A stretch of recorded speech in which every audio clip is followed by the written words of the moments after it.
Pred skoro 10 rokmi som po štúdiu teológie nastúpil na kazateľskú prax do baptistického kostola v Banskej Bystrici. Nevedel som, kam bude ďalej viesť moja cesta, a tak sa ma ujal môj šéf Ben Uhrin, ktorý sa neskôr stal mojím dobrým kamarátom.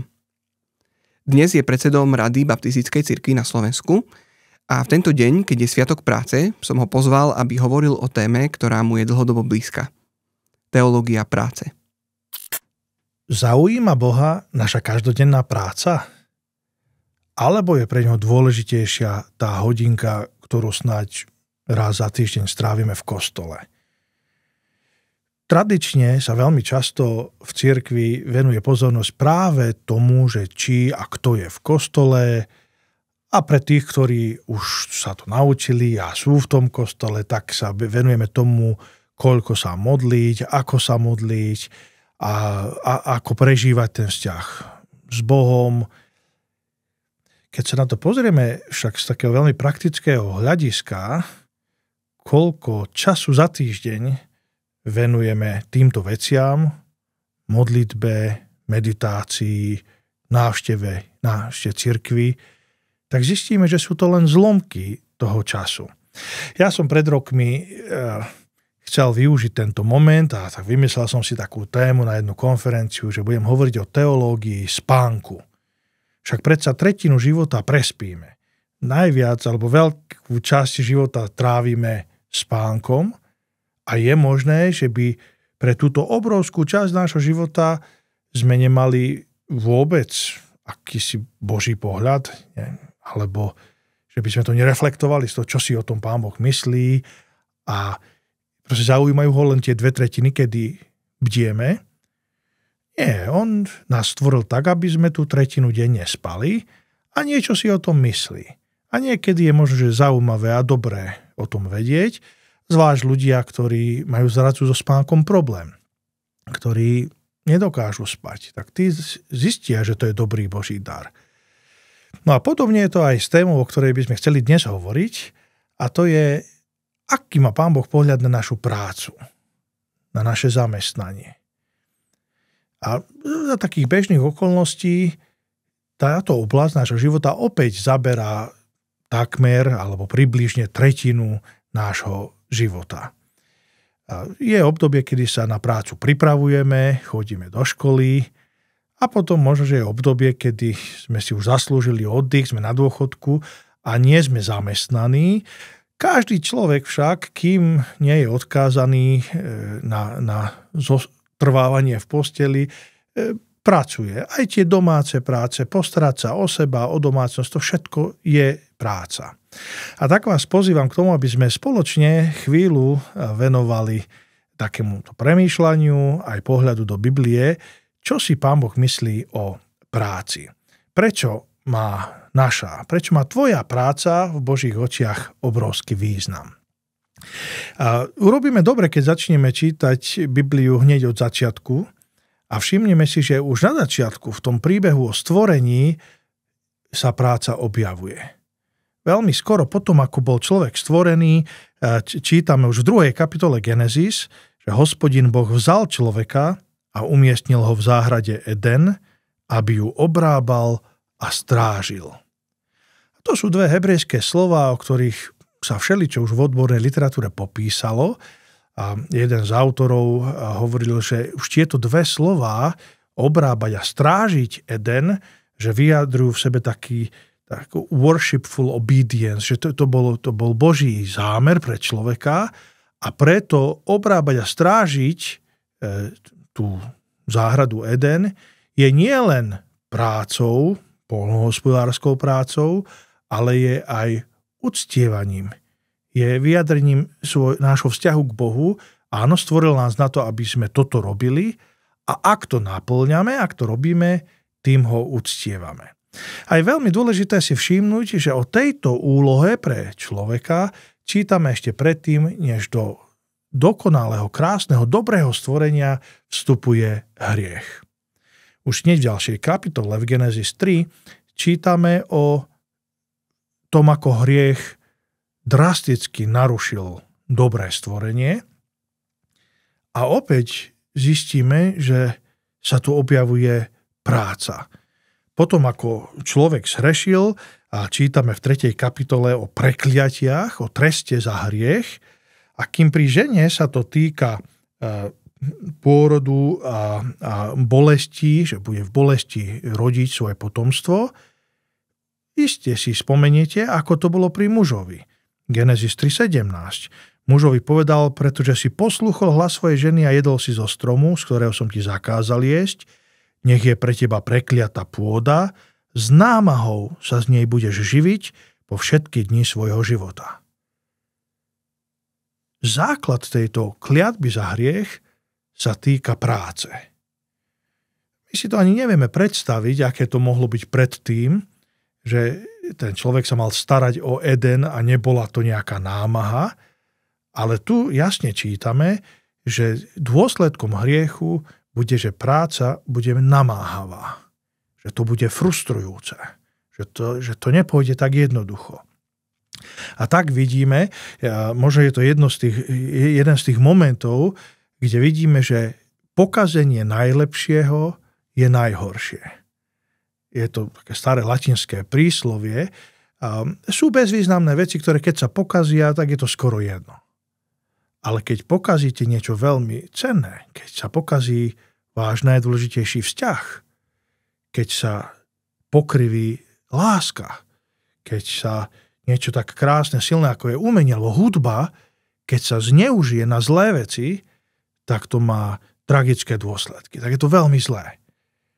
A tu vidíme v prvých kapitolách písma, že práca je niečo tak vzácné, tak dobré, že hriech ju ničí a z toho najlepšieho, z toho krásneho, čo malo byť vyjadrením našej poslušnosti a uctievania Boha, sa stáva niečo frustrujúce, zaťažujúce a preto mnohí na prácu aj dnes pozerajú ako na trest.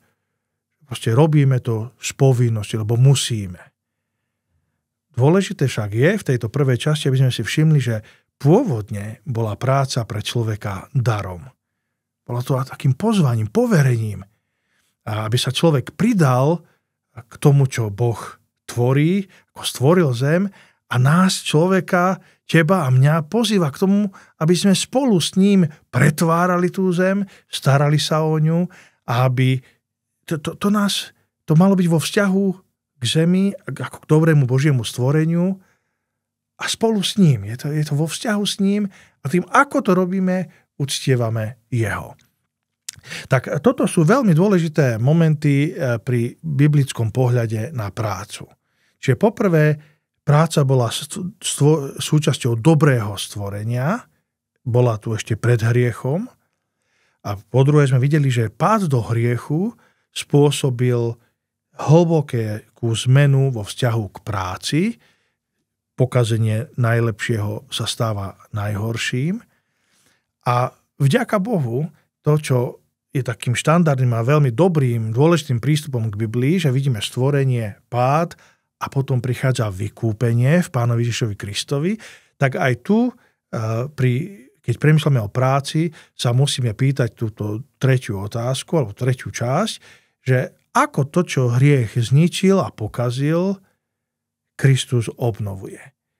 Čo znamená pre náš vzťah k práci obeť, smrť a vzkriesenie Pána Ježiša Krista? Inými slovami, aký vzťah k práci môžu mať kresťania? A tu skúsme to pomenovať, alebo ukázať také 3 piliere kresťanského pohľadu na prácu. Tak tá prvá vec, ktorú by sme mohli uvidieť, že aj keď máme takú tendenciu ako kresťania vytvárať si akési zoznamy, ktorá práca je najdôležitejšia alebo najlepšia pre kresťanov, a potom menej dôležitá a najmenej dôležitá. Všetci si takto interne vytvárame takéto nejaké hitparády, že čo je pre kresťana najvhodnejšia práca.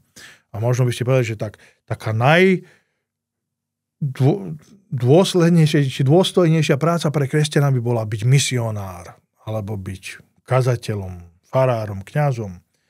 A potom tak druhý level sú také pomáhajúce disciplíny. Byť zdravotná sestra, alebo lekár, alebo byť učiteľ, vychovávateľka. To sú ešte také neutrálne alebo pozitívne. Potom sú také neutrálne, poľnohospodárstvo a ja neviem, priemysel, pracuje vo fabrike. No a potom sú také pochybné práce, že? Či by mohol kresťan robiť v reklame napríklad, alebo už aj to tí programátori, čo sa tam hrbia za tými displejmi celé dni. No a potom sa dostaneme k takým, že akože výroba zbraní a alkoholu a veci, ktoré sa nám zdajú, že sú naozaj zlé, až po obrovské oblasti výroba a distribúcia drog či pornografie, tak tam už asi nám je to jasné, že toto nie je vhodné pre kresťana.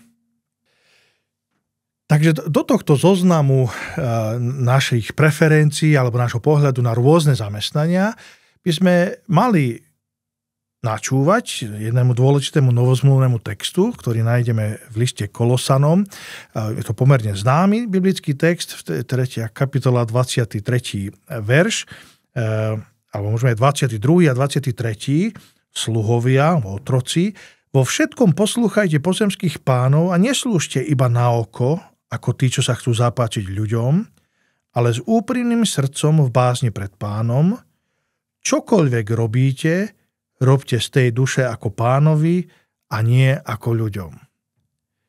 Toto je jeden z tých novozmluvných textov, ktorý nám ukazuje, že každá práca, čokoľvek robíte, a to zahrňa domáce práce okolo detí, až po zamestnanie, každá táto práca má potenciál byť uctievaním.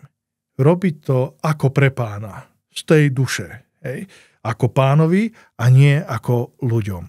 Tak to je prvá vec, ktorú ako kresťania voči práci chceme vidieť, uvedomovať si, že chceme sa učiť, chceme sa naučiť vnímať aj túto veľkú časť nášho života, zvlášť v tom aktívnom veku mnohí venujú polovicu toho dňa práci, nie len tretinu.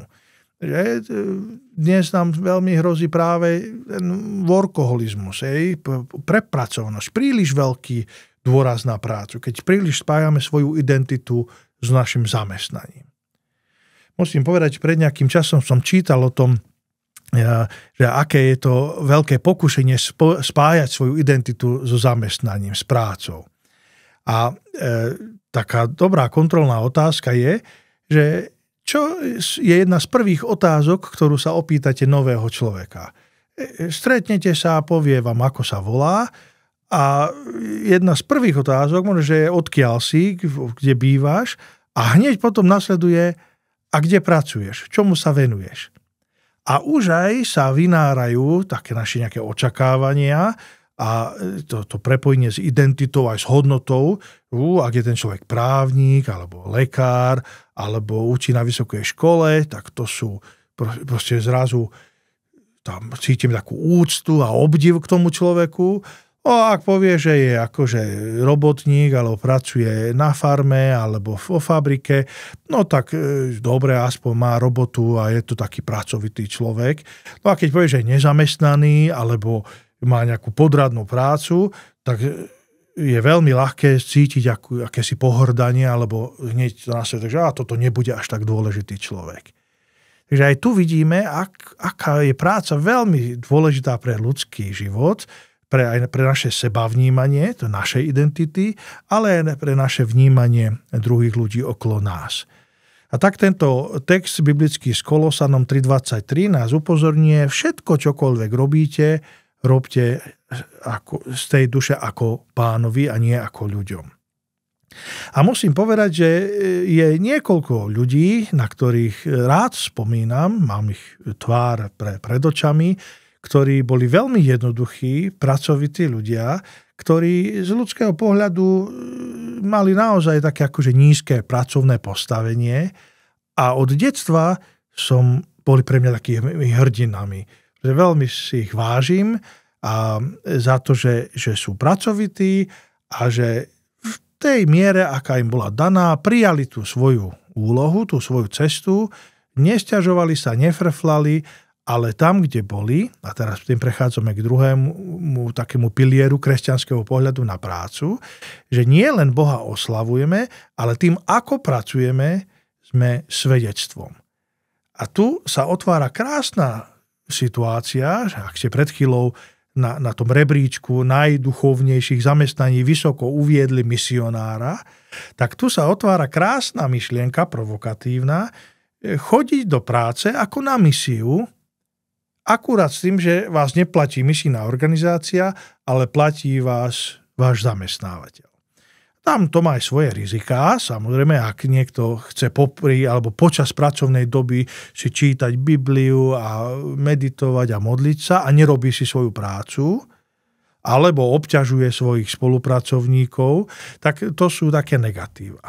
Ale skôr chceme ísť tam, že tým, ako pracujeme, z tej duše, nie s cieľom páčiť sa ľuďom, ako sme pred chvíľou čítali, ale páčiť sa Pánovi, že pracujeme zodpovedne, a s radosťou a s láskou. A to je niečo, čo sa nedá raz rozhodnúť, dobre, ja od dneska budem pracovať zodpovedne a s láskou. To je niečo, čo sa učíme, za čo sa modlíme, kde prosíme Boha, aby nám pomohol tú našu prácu vnímať ako naše uctievanie Jeho a ako svedectvo pre tých okolo nás. A tento náš vzťah k práci má aj taký eschatologický rozmer a je to ako verne naplňame toto pôvodné poverenie pracovať, nám ukazuje na završenie dejín. Tým ohlasujeme Božie kráľovstvo, že naplňame to, čo mu nás poveril, ten mandát stvorenia. A s tým súvisí možno aj taká otázka, že či v nebi bude práca. Keď skončí toto naše tu trápenie, a či už budeme starí alebo nie starí a ocitneme sa v nebi pred Božím trónom, tak bude fajront, proste budeme vo večnosti už len relaxovať a zabávať sa, alebo tam práca bude mať nejaký svoj nový rozmer a budeme Boha večne oslavovať aj nejakým druhom práce. Nie úplne na to vieme odpovedať, písmo nám to takto neodkrýva, ale myslím, že je to dobrá otázka. A chceme hľadať taký postoj k tej práci, aby bola našou oslavou Boha už tu a teraz, a ak nás tá práca naplňa, ak oslavuje Boha, ak je svedectvom o Božej láske a milosti pre naše okolie, tak si myslím, že to bude naša radosť v tom pokračovať. A keď už tam vôbec nebude hriech, ktorý to kazí, ničí, a únava a staroba a bolesť, tak si naozaj vieme predstaviť, že to bude niečo úžasné. Že môžeme takouto konštruktívnou prácou, bez frustrácie pochádzajúcej z hriechu, naozaj večne Boha osláviť. Tak ja som túto príležitosť o kresťanskom postoji k práci sa pokúsil aj tak nejako v praxi realizovať. A síce už prešlo pár rôčkov, ale tak asi pred 10 rokmi sme s niekoľkými priateľmi, kolegami prvýkrát zorganizovali také fórum pre kresťanov pracujúcich v zdravotníctve. Tak mal som niekoľkých kamarátov, ktorí študovali na medicíne, sa stali lekármi a poznal som zdravotné sestry, ľudí okolo zdravotníctva a som sa pýtal, pomáha im cirkev vysporiadavať sa s tou záťažou, s tými otázkami dostatočne? Sú dobrým svedectvom? Môžu svoju prácu vnímať ako službu Bohu? No a tak sme oslovili týchto ľudí a pozvali ich na túto prvú konferenciu pred rokmi do Banskej Bystrice a takmer všetci, ktorí prišli, nepamätám si, či možno ich bolo 50 alebo 45, tak takmer všetci povedali, že je to niečo, čo im veľmi pomohlo, že by chceli pravidelne mať niečo takéto. Tak to nás povzbudilo a pokračovali sme ďalší rok, sme urobili nový ročník a zase bol aj záujem, aj celkom dobre to dopadlo. No a potom ten ďalší rok už sme sa pridali k takej väčšej iniciatíve a na Slovensku vtedy prvýkrát bola v Tatrách taká konferencia viera v práci, ako sa naša viera v Pána Ježiša Krista prejaví v práci. A to bolo v 2017 roku a potom sa tá istá konferencia zorganizovala aj o 2 roky neskôr, v 2019 bola druhýkrát viera v práci. Je mi trošku ľúto, že sme nedokázali pokračovať s touto iniciatívou, lebo som naozaj presvedčený, že obmedziť uctievanie Pána Boha na pár minút spevu, modlitby, načúvania kázaniu alebo kázaniu, venovania sa kázaniu, že je to príliš zredukovaná predstava, čo Boha oslavuje. A dúfam, že aspoň trošku som vám pomohol ukázať, že z písma vidíme, že celá naša práca, náš postoj k práci, to, ako ju robíme, je oslavou a uctievaním Pána Boha. Tak na záver si skúsme povedať, že čo teda môžeme urobiť, aby už v pondelok ráno sme boli pripravení. V Amerike existuje taká sieť reštaurácií Thank God It's Friday. Vďaka Bohu už je piatok. A to vystihuje taký všeobecný trend, že v piatok po obede to už treba len prežiť, zabaliť a konečne sa ide žiť, ide víkend. A na to zareagoval jeden autor kresťanský a vydal knižku s krásnym názvom Vďaka Bohu je pondelok. A celá tá knižočka je o teológii práce a o to, že v tej práci chceme zažívať čiastočné naplnenie, lebo ju chceme robiť ako naše uctievanie. A pre cirkev a pre kazateľov je to veľmi dôležitá výzva, aby to, čo kážeme v nedeľu ráno, povedzme o 10:00, o 9:00 alebo kedykoľvek, aby bolo plne použiteľné o 24 hodín neskôr v pondelok o 10:00. Ak to, čo v nedeľu kážeme, sa nedá aplikovať o 24 hodín neskôr, je to irelevantné pre našu prácu, tak sa nám to kázanie asi nie úplne podarilo. Takže chceme my kazatelia kázať tak, aby ľudia v pondelok ráno mohli aplikovať to, čo v nedeľu počuli.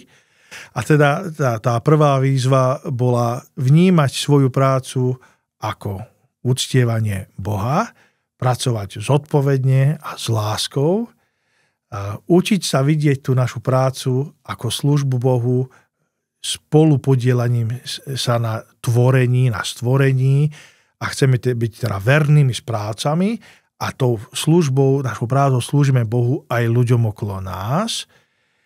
A k tomu potom je nasledujúca veľmi dôležitá téma, ktorú dnes už nebudeme rozvíjať, a to je to, že Boha oslavujeme nie len svojou prácou, ale aj oddychom.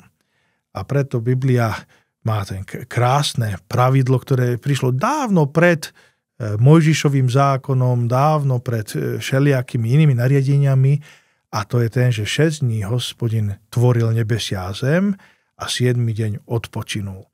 A teda aj teológia odpočinku, šabatu, a to je jediný deň, ktorý dostal pomenovanie. A to slovo znamená prestať, zastať. A pre vyvážený život sú dôležité tieto obe veci. To, ako svojou prácou, zodpovednou a vernou uctievame Boha, a to, ako našim odpočinkom a vyváženosťou uctievame Boha. Tak verím, že to môže byť pre každého z vás, z nás povzbudením. Hľadajme to, aby sme našli tie aspekty našej práce, aby sme sa učili pracovať tak, že to bude uctievaním Boha. Pracujme zodpovedne s láskou a učíme sa vidieť to ako službu Bohu aj ľuďom a nezabúdajme pritom aj na oddych a odpočinok, aj tým Boha oslávime. Tento podcast by nevznikl, kdyby se spoustu lidí nerozhodlo nás modlitebně anebo finančně podpořit. A jelikož my chceme v tomto projektu nadále pokračovat a chceme vám každý týden přinášet nové epizody a novou dávku zamyšlení, tak bychom byli velmi vděční, kdyby i vy jste se rozhodli stát součástí této komunity a podpořit nás už modlitebně anebo finančně. A pokud se rozhodnete pro finanční dar, tak v popisku videa můžete nalézt číslo účtu, na které můžete zaslat vaše dary a my vám budeme velmi vděční.